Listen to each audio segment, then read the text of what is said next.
The first patch of Act 3 is upon us.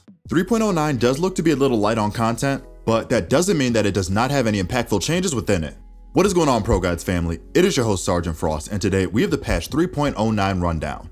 Without further ado, let's take a look at the most recent changes. But before we hop in, Act 3 starts today. And if you want to get an exclusive look into the rank higher than your current rank, which obviously means reaching the rank of your dreams, then come check out our website ProGuides.com, where our Radiant and Immortal level coaches are available 24/7 to help you rocket up the ladder for Act 3. We're here to turn you into the player you were meant to be. So if you're interested in reaching a whole new level of Valorant, then come chat with us using the link in the description below. Anyways, let's jump right into the action. Starting off with weapon changes, we have the Classic. So, the Classic has been a menace to society since the game's launch, and the devs have been trying to find ways to hit it with the Nerf hammer ever so slightly, so that way the right-click feature can stop being a meme functionality. Let's take a look at what the devs had to say about the right-click and why they are changing it in this patch. The Classic has been overperforming in close to mid-range encounters when used while jumping or on the move. So, we've reduced the weapon's effective accuracy while jumping, running, and walking, with the intent of narrowing its ideal use case to only really close ranges.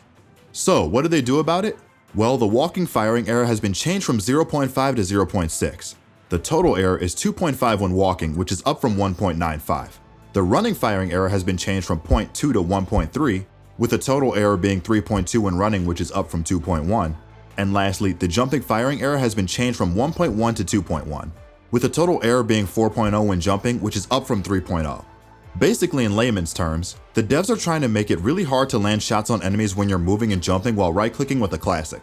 Considering how easy it was to land a lucky one burst to the head on armored targets with this pistol from range, it's about time they finally tweak the numbers so that players are getting less lucky while running. This is a nice balance change that should definitely impact how the Classic feels as an overall gun once it goes live in game. Moving on to map updates, the devs are rearranging furniture on Fracture to make it feel less awkward in general. So let's take a look at the laundry list of changes coming to the map in this update. The B arcade attacker barrier is shifted back towards attacker side bridge to allow defenders to more easily contest the area. Defender barrier at A rope has been moved up to the top of ropes to make it easier for sentinels to prepare. The A hall orb has shifted into a more neutral space, making it less favorable for attackers. There is a new piece of cover in attacker spawn being added to break the long sight line from hall entrance to B main, which should relieve some pressure from attackers when defenders fast flank. These changes sound small but are very good in the grand scheme of this map. Some of my biggest complaints with Fracture was how easy it was for defenders to quickly rotate and get a god tier flank off on attackers, simply because they could push a little out of their spawn and look across the attacker spawn and most likely catch an attacker out that hasn't pushed up yet. That problem is being addressed with a new piece of cover being added to attacker spawn to break the line of sight from defenders who are on the flank.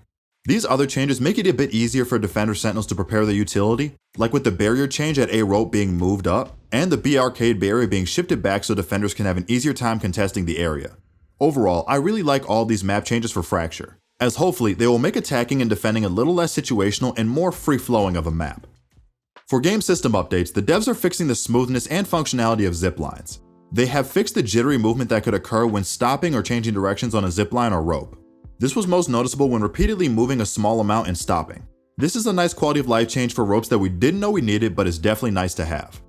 For esports features, there are some nice quality of life changes coming to the custom game client for anyone who wants to spectate or cast custom games.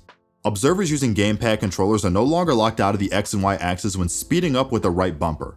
Observers also now have the option to set handedness for teams. When this option is toggled, observers will see players that start the match on attacker right-handed, and the players that start the match on defender will be left-handed. For general changes, there is now one path for all traffic into game servers. For those of you in particular who have a preferred server, you may notice a previously preferred location is no longer there. Don't worry, we simply consolidated what was two paths into the game servers into one. The devs didn't remove any servers. And now, let's close out the video with some bug fixes coming to competitive and for agents. On the competitive side of bug fixes, the devs have fixed a bug that was causing the default Act rank badge to display on unrated game loading screens. On the agent side of bug fixes, Cypher can no longer place the spy cam on the breeze door in order to destroy or see the door when it's lowered. Similarly, the devs have fixed random spots where Cypher could not place spy cam in the same area. And they have fixed a bug that displayed Jet's 1P updraft visuals incorrectly. Well guys, that's all we have for the patch 3.09 rundown. If you enjoyed this video, then be sure to drop a like and consider subscribing to our channel. Also, don't forget to check out ProGuides.com to gain some access to some truly amazing coaching. This has been your host Sergeant Frost, and I'll see you all again in the next video.